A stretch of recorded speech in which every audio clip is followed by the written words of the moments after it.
Basa. The hen. This is a hen.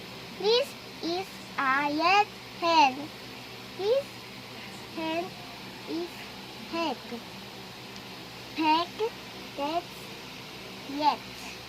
The set, that's in a lab. Peg, that's in a lab.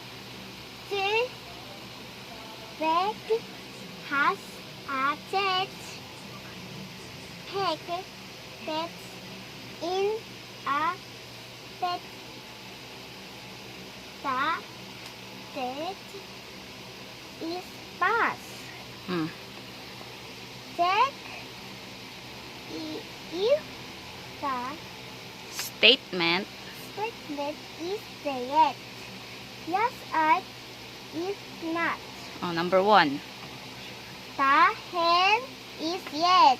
Check or X. Huh? Ano yan? The hen is red. According to the what you read, is hen is red.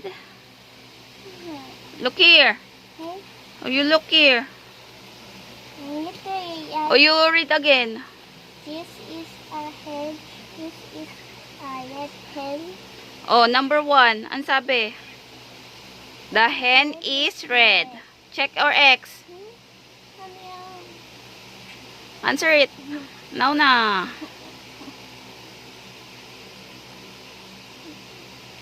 Oh, number 2. Peg is a mat. Oh, look for the peg. Saan? Oh, look at the peg. Ete? Peg. Peg. Peg ba yan? Ete. Ete. Oh. Yes.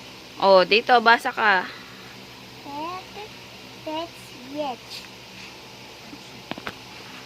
Oh, anong sagot mo? Oh, number 2.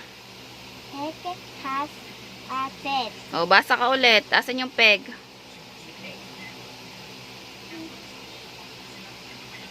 Oh, basa. Peg has a set. Peg that's in a set. Oh, number 3 na. Peg has a jet. Huh? Check or X. Yan. Peg has a jet. Nakita mo? Peg has a jet. Same lang sila. Peg has a jet. Ah? Check or cross.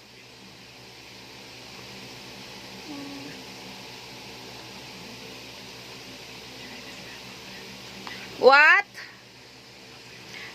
Peg has a jet. Nakita mo? Peg has a jet. Anong tamang sagot?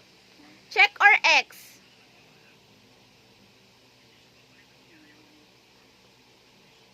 Oh, number 3 and number 4.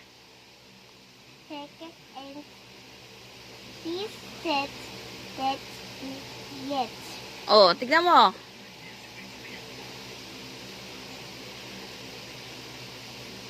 Napunta ba yung peg daw and jet get wet? Same pala sila na wet. Okay. Check or X?